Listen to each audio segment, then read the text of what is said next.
राधे राधे मित्रों। मैं शर्मा सुनील ओम श्री हरि एस्ट्रोट आपका स्वागत करता हूं। मित्रों, ओम श्री हरि एस्ट्रोट के माध्यम से आज हम आपके समक्ष जून 2025 का ग्रहों का गोचर स्कॉर्पियो असेंडेंट यानी कि वृश्चिक लगन वालों के लिए जून 2025 का जो ग्रहों का ट्रांजिट है वो कैसा रहने वाला है, इस टॉपिक पर बात करने के लिए उपस्थित हुए हैं। मित्रों, अपने टॉपिक पर आने से पूर्व सर्वप्रथम हम ही से होते हैं। हम सब जानते हैं कि वृश्चिक के जो यानी कि स्कॉर्पियो के जो ऑनर होते हैं वो मार्स होते हैं। मार्स मीन्स मंगल देव जी। एनर्जी आ गई, वहां करेजनेस आ गई, मतलब कभी ना थकने वाली एनर्जी। इस तरीके के लोग होते हैं, गुस्से वाले लोग हैं, ट्रू हार्ट होते हैं, किसी भी चीज पर आंख मूंद कर भरोसा नहीं करते, चीजों की तह तक जाते हैं, उसके बाद भरोसा करते हैं। स्पेशली अगर मैं इनकी बात करूं तो ऐसे लोग जो होते हैं, क्योंकि ये जो वृश्चिक राशि है ये जल तत्व प्रधान राशि है और जो ऑनर है वो फायर एलिमेंट है, तो थोड़ा सा जो है क्या कहते हैं गुस्से वाले होते हैं। जैसे होता ना कि ज्वार भाटा टाइप के लोग होते हैं, ज्वार भाटा आ गया, इस तरह की चीजें रहती हैं। जल में से जो भाटा निकला, इस तरीके का कॉम्बिनेशन होता है, यानी कि फायर और वाटर एलिमेंट का कॉम्बिनेशन ये होता है। भावुक होते हैं ये लोग, काउंसलिंग में एक्सपर्ट होते हैं, इमोशनल होते हैं, बातों के इतने धनी होते हैं कि आप इनको बातचीत में परास्ते नहीं कर सकते। ये इनकी शख्सियत होती है, एनर्जीफुल पर्सन कह लीजिए। तो मित्रों, अब बात करते हैं जून 2025 के ट्रांजिट की कि वृश्चिक लगन वालों के लिए कैसा रहने वाला है। मित्रों देखिए, वृश्चिक वालों के लिए मैं कहूं तो देखिए लग्नेश और सस्टेश एक ही ग्रह होते हैं, इसलिए लोग जिद्दी अधिक होते हैं। इसके अलावा लग्नेश और सस्टेश एक ग्रह होने के साथ साथ इनको कुछ नुकसान भी होते हैं। अगर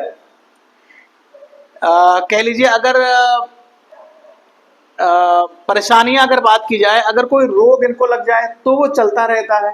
कोई कोर्ट कचहरी का केस अगर इनको लग जाए तो वो भी चलता रहता है। या फिर कह लीजिए लड़ाई झगड़े अगर हैं तो इनके साथ वो लगे ही रहते हैं। मतलब रोग, रिपु और ऋण, ये तो तीन चीजें हैं। इनके ऑनर भी मार्स हैं और इनके जो स्कॉर्पियो के जो लग्नेश हैं वो भी मार्स हैं। तो इनकी जीवन में रोग, रिपु और ऋण, ये तीनों चीजें, अगर तीनों में से कोई भी एक चीज अगर लगी हो या दो लगी हो, तीनों लगी हो, तो वो जिंदगी भर लगी रहती है। इस तरह की समस्या इनके साथ जीवन भर रहती है। आइए बात करते हैं लग्नेश की। देखिए लग्नेश जो है, मतलब कह लीजिए कि लग्नेश भाग भाव में बैठे हैं, 9th हाउस में नीच के होके बैठे हैं। हालांकि मित्र का घर है तो यहाँ पर ये बैठे हैं और छठे भाव के स्वामी भी हैं। तो इसके अलावा बात करें तो देखिए शुभ कर्तरी में एक्चुअली 6 जून तक ये रहने वाले हैं। और इसके अलावा अब देखिए इनके जो आगे 12th हाउस में जो है इनके पीछे गुरु हैं और आगे केतु। लेकिन यहाँ पर देखिए 2 महीने के 3 दिन सिंह राशि में 1 से लेकर 3 जून तक यह चंद्रदेव विराजमान होने वाले हैं, यानी कि एक तरफ चंद्र एक तरफ गुरु, तो शुभ कर्तरी में है। तो ये शुरू के 3 दिन का जो पीरियड होगा वो इनके लिए अच्छा जाएगा। भाग्य का पूर्ण सहयोग मिलेगा, मान सम्मान बढ़ेगा। प्रॉपर्टी की अगर कोई डील करने वाले हैं, सोच रहे हैं, तो इन 3 दिनों में कर लीजिए। उसके बाद जैसे ही पीरियड बढ़ेगा और उसके बाद जब मंगल केतु के साथ भी आएंगे, तब आपको थोड़ा सोच विचार के जांच परख के ही चीजों में आगे बढ़ना होगा, अदरवाइज नुकसान होने के चांसेस वहां रहेंगे। भाई से बनाकर भाई से भी मतलब एक रिश्ता रखने में समस्या रह सकती है, वाद विवाद हो सकता है। लेकिन कब? 3 तारीख के बाद, या कह लीजिए जैसे ही मंगल यहाँ केतु के साथ आएंगे तो समस्या रहेगी। इसके बाद बात करते हैं, देखिए आपके 4th भाव में और 10th हाउस में राहु केतु का एक्सेस है। 4th और 10th में राहु केतु का एक्सेस, यानी कि काम धंधे और घर में दोनों, मतलब जो वर्किंग प्लेस है और जो आपका हाउस है, दोनों जगह कहीं ना कहीं किसी तरीके की अशांति रहेगी, कोई ना कोई उलझने रहेंगी, समस्याएं रहेंगी। कह लीजिए, कहने को कहें तो कि काम धंधे में मेहनत ज्यादा लगेगी और लाभ आपको कम होगा। इस तरह की चीजें रह सकती हैं। स्पेशली जो स्कॉर्पियो वाले होते हैं उनके 10th हाउस में 5 नंबर राशि पड़ी होती है। तो बेसिकली इनका जो काम होता है ऑलमोस्टली जो मैंने देखा है जन्म पत्रिकाओं में, ये एक्चुअली फाइनेंस से रिलेटेड काम इनका ज़्यादा होता है। सरकारी नौकरी में हो सकते हैं, किसी बैंक में हो सकते हैं, इस तरह की चीज़ें राजस्व विभाग में हो सकते हैं, इस तरह की चीज़ें जो रह सकती हैं इनके साथ रहती हैं। अब देखिए एक चीज़ और मैं कहूँगा, देखिए अगर आपका क्या, मैं आपको एक उदाहरण क्या,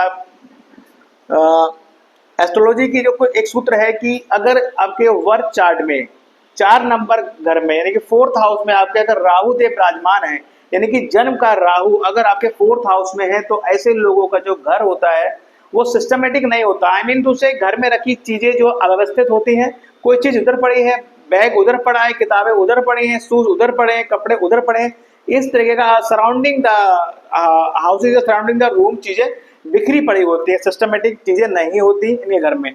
इसलिए इनको हमेशा ये कहा जाता है 4th हाउस वाले राहु को कि भाई एक तो वास्तु दोष इनके घर में अवश्य रहता है, साथ ही ये राहु ठीक करने के लिए उनको बोला जाता है कि अपने घर में चीजों को सिस्टमेटिक तरीके से करके रखें, साफ सफाई घर में मेंटेन करके रखें, ताकि इससे, और साथ ही साथ घर में कपूर वगैरह जलाएं, सुबह पूजा में जलाएं, शाम को जलाएं, और उसकी फ्रेगनेंस आप घर में थोड़ी फैले, या खुद लें या परिवार के बाकी सदस्य भी उसको ग्रहण करें, तो उससे राहु की जो काफी हद तक जो नेगेटिविटी है वो कम होती है।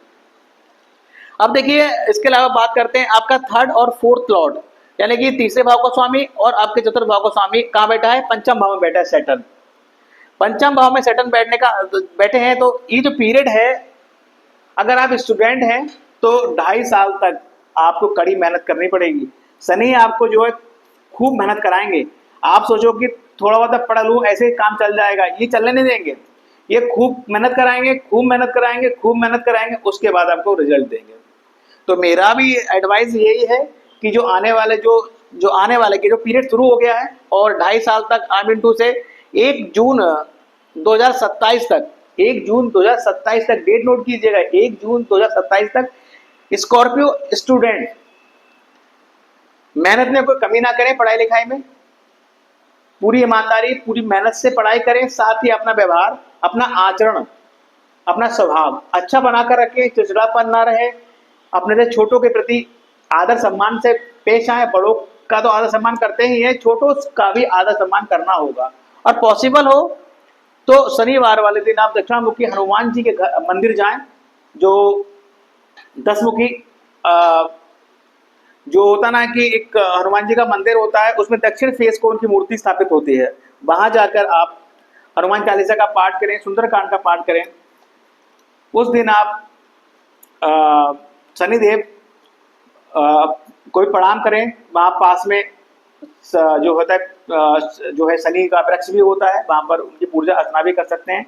शनिवार वाले दिन ये काम करें, तो इससे जो है ये पंचम भाव में पड़े जो बुद्धि स्थान में जो शनि हैं, वो आपको नेगेटिव रिजल्ट नहीं देंगे। इसके बाद देखिए बात करते हैं सप्तमेश की। देखिए आपके सप्तमेश और आपके द्वादश, यानी कि 7th लॉर्ड और 12th लॉर्ड वीनस 6ठे भाव में बैठा हुए हैं, और ये पाप कर्तरी योग में है। देखिए एक तरफ शनि है, एक तरफ सूर्य है, ये पाप कर्तरी प्रभाव में है। तो ये जो पीरियड है, सबसे पहले तो आपके स्पाउस का हेल्थ का इशू रह सकता है। अगर आपके वैवाहिक जीवन में कुछ वैचारिक मतभेद हैं या चल रहे हैं, तो उनको अपने पार्टनर्स के साथ मिल बांट के प्रेम पूर्वक निपटा लीजिए। चीज़ों को कोर्ट के जेल तक मत जाने दीजिए, अदरवाइज जो है चीज़ें बिगड़ने के चांसेस अधिक रह सकते हैं। इसके बाद बात करते देखिए सूर्य और बुध, यानी कि आपके 10th लॉर्ड। अब देखिए 10th लॉर्ड आपका 7th हाउस में बैठा है, तो जो ये पीरियड है, यानी कि 14 जून तक का जो पीरियड है आपका, जब तक सूर्य देव आपके 7th हाउस में है, ये पीरियड आपके काम धंधे के लिए बहुत अच्छा है। व्यापार में प्रोग्रेस होगी, नौकरी करते हो तो प्रमोशन मिलने के चांसेस अधिक बढ़ जाते हैं। या कह लीजिए कोई व्यापार में सरकार से जुड़कर आप धन लाभ कमा सकते हैं, कोई व्यापार है तो, या फिर कोई टेंडर वगैरह सरकार से पास होने की चल रहा है, तो वो आपको मिल सकता है, और वहां से आपको धन की प्राप्ति आर्थिक दृष्टिकोण से काम धंधे पर सरकार के माध्यम से आपको आर्थिक लाभ होता दिख रहा है। अब बात करते हैं देखिए जुपिटर की 2nd और 5th लॉर्ड बैठा है 8वें भाव में। अब गुरु यहाँ बैठकर देखिए आपके पहले तो द्वादश भाव को देख रहा है, यानी कि शुभ कार्य में आपका व्यय कराएगा।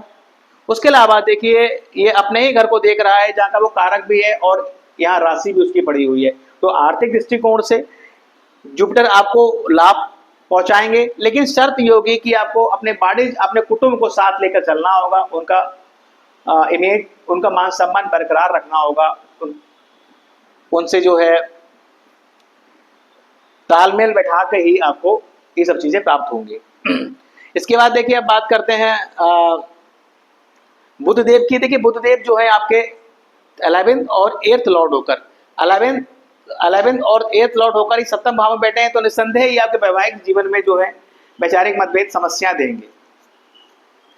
इसके बाद जैसे ही बुध देव जी जो है आपके ये पीरियड जो रहेगा 5 जून तक रहेगा, शुरू के 5 दिन तक रहेगा। इसके बाद जैसे 6 जून आएगा, जो मरकरी है वो आपके अष्टम भाव में आ जाएंगे, यानी कि अष्टम भाव के स्वामी का अष्टम भाव में आना ये बहुत अच्छा योग है। अगर आप लोग अष्टम भाव के कारतत्व से जुड़े हुए हैं, उद्योग धंधे हैं, आपके इंश्योरेंस का काम है या सर्जरी इक्विपमेंट का काम है, रिसर्च करते हैं, रिसर्च स्कॉलरशिप में लगे हुए हैं, तंत्र विद्या या एस्ट्रोलॉजी से जुड़े हुए हैं, तो निसंदेह ये जो विपरीत राजयोग है आपको बहुत सारा धन कमा के देगा। और साथ ही साथ ये पीरियड होगा, कहीं आपको या तो आपके पिता आपको बसीत बना के देंगे या आप बसीत अपने बच्चों के लिए बना सकते हैं। इस तरह की चीजें यहाँ रह सकते हैं। बात की जाए देखिए सूर्यदेव की, 14 जून तक सूर्यदेव जो है आपके 7वें भाव में रहेंगे। जब तक सूर्य यहाँ रहेंगे तब तक आपकी पत्नी का जो स्वभाव होगा वो थोड़ा सा शाही नेचर हो जाएगा, राजा या रानी की तरह स्वभाव हो जाएगा थोड़ा सा। तो ये पीरियड इनके लिए अगर मैं कुछ एडवाइस दूं तो इनकी तारीफ कीजिएगा, अपने स्पाउस या अपने पार्टनर्स की तारीफ वगैरह कीजिएगा। उन लोगों की झूठी तारीफ सुनना बहुत पसंद होता है, बहुत रॉयल नेचर हो जाएगा इनका, अग्निता आ जाएगी इनके बातों में, इस तरह की चीज़ें रहेंगी। तो थोड़ा सा सोच समझकर अपना इन चीज़ों को हैंडल कीजिएगा। इसके बाद देखिए सूर्यदेव जैसे ही 15 जून आएगा तो ये मिथुन राशि में आ जाएंगे, अष्टम भाव में आ जाएंगे, यानी कि 10th लॉर्ड का अष्टम भाव में आना कहीं ना कहीं आपके वर्किंग प्लेस पर आपकी जिम्मेदारियां बढ़ाएगा, कुछ रुकावटें अड़चने दिख सकती हैं। लेकिन अगर आपका कार्य क्षेत्र अष्टम भाव से रिलेटेड है तो कहीं ना कहीं सरकारी लाभ भी आपको होगा, इस तरह की चीजें रहेंगी। इसके बाद आप बात करते हैं देखिए मंगल देव की। मंगल देव देखिए यहाँ पर 6 जून तक रहने वाले हैं। जैसे ही 7 जून आएगा ये आ जाएंगे आपके 10th हाउस में। 10th हाउस में जैसे मंगल आएंगे यहाँ आपको स्थान बल मिलेगा, साथ में केतु यहाँ बैठे हुए हैं। तो कह सकते हैं कि अपने वर्किंग प्लेस पर अपने गुस्से को, अपने क्रोध को नियंत्रण में रखिएगा, अदरवाइज कुछ गुस्से में आवेश में आकर बहुत से कहा सुनी हो सकती है आपको और वहाँ कुछ समस्याएं आप पैदा कर सकते हैं। लेकिन अगर आप ये पीरियड यानी कि 27 जून तक का पीरियड है, ये पीरियड आप शांति से विनम्रता पूर्वक अपने आप को डाउनफॉल करके गुजारेंगे तो यहाँ आसानी सफलता आपको मिलेगी। केतु यहाँ बैठा हुआ है। अगर आप आध्यात्मिक रहते हैं, ठीक है, और अपने जो वर्किंग प्लेस की जो प्लानिंग है किसी को ना बताते हैं, मन में रखते हैं, तो निसंदेह यहाँ पर आशु आपको आसानी सफलता दिलाएगा और मंगल आपको धन लाभ कराएगा, आर्थिक लाभ कराएगा।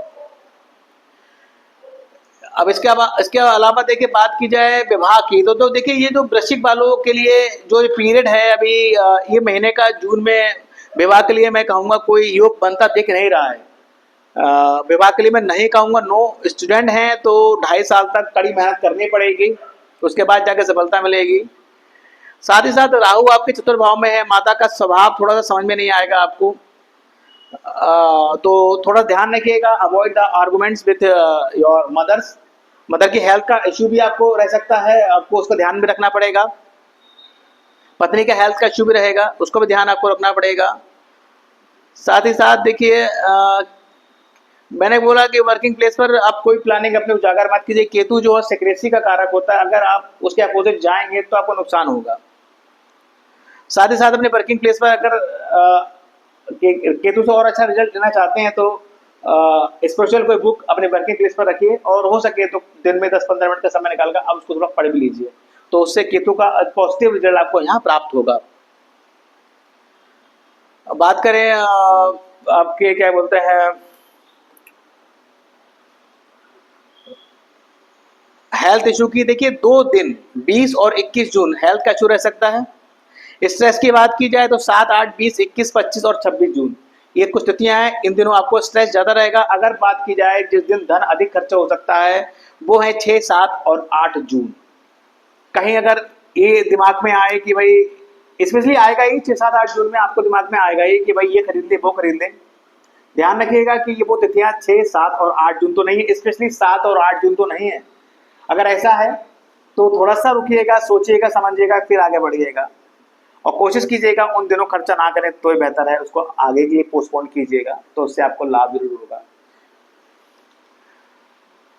अब देखिए संकष्टी चतुर्थी जो है 14 जून की है और विनायक 28 जून की है। अब देखिए आपके जो मंगल, आपके बुध देव जी जो है, यानी कि आपके देखिए पहले तो आपके लग्नेश मंगल है। मंगल अगर आपका स्वास्थ्य ठीक नहीं रहता है, रोग ऋण रिपु आप पे हावी रहते हैं, प्रॉपर्टी के लेकर विवाद है, भाई से बनती नहीं है, ओवरऑल कह लीजिए कि मंगल से आपको अच्छे रिजल्ट प्राप्त नहीं हो रहे हैं, मार्क आपका अच्छा नहीं है। साथ ही साथ 11th हाउस से आपको अच्छे रिजल्ट प्राप्त नहीं हो रहे हैं और अष्टम भाव यानी कि आपके काम धंधे में रोड़े बहुत हैं, अवरोध बहुत हैं, तो आप निसंदेह जो है चतुर्थी जो 2 पड़ती हैं, संकष्टी और विनायक चतुर्थी वाले दिन आप गणेश मंदिर जाइए, लड्डू का भोग लगाएं, उनको उपवास रखें, प्रभु का क्षमा याचना करें, उनकी पूजा अर्चना करें, साथ ही साथ उनके चरणों पर ध्रुवा अर्पित जरूर करें। ऐसा करने से मंगल के अच्छे प्रभाव आपको प्राप्त होंगे और साथ ही साथ जो आपके 11th हाउस में जो आपको अवरोध बने हुए थे, मतलब आपके लाभ भाव से आपको मतलब एक्सपेक्टेशन जितनी थी उतना आपको प्रॉफिट नहीं मिल रहा है, मेहनत ज़्यादा कर रहे हैं, लाभ कम हो रहा है, साथ ही साथ हर एक काम में कोई ना कोई अड़चन आती है, तो इस तरीके की जो समस्याएं हैं वो भी यहाँ कम होती हुई आपको नजर आएंगी। इसके अलावा बात करते हैं प्रदोष की। देखिए रवि और सोम प्रदोष, 2 प्रदोष होते हैं महीने में चतुर्थी की भांति। रवि प्रदोष 8 जून को है और सोम 23 जून को है। अब देखिए 4 नंबर राशि आपके भाग भाव में पड़ी है, यानी कि भागेश आपकी जो है चंद्रदेव जी हैं, तो निसंदेह मैं हमेशा स्कॉर्पियो वालों के लिए कहता हूं कि भाई सबसे पहले तो आप अपने भाग्य को प्रबल कीजिए, क्योंकि देखिए जब भाग्य प्रबल होगा तभी कुछ हो पाएगा। भाग्य प्रबल करने के लिए देखिए मैं बोलता हूँ साल में कम से कम 1 या 2 बार आप रुद्राभिषेक अवश्य करें, साथ ही प्रदोष के व्रत करें। प्रदोष वाले दिन प्रदोष व्रत में आप शिवालय जाइए, शिव जी पे जो है जलाभिषेक कीजिए, वहां बैठकर कम से कम एक पंचाक्षर मंत्र की माला ओम नमः शिवाय की जरूर जाप कीजिए। और जो है इसके अलावा देखिए आप प्रत्येक सोमवार को भी ये काम कर सकते हैं, दूध चढ़ाइए शिवलिंग पर, जल चढ़ाइए, रुद्राभिषेक कीजिए।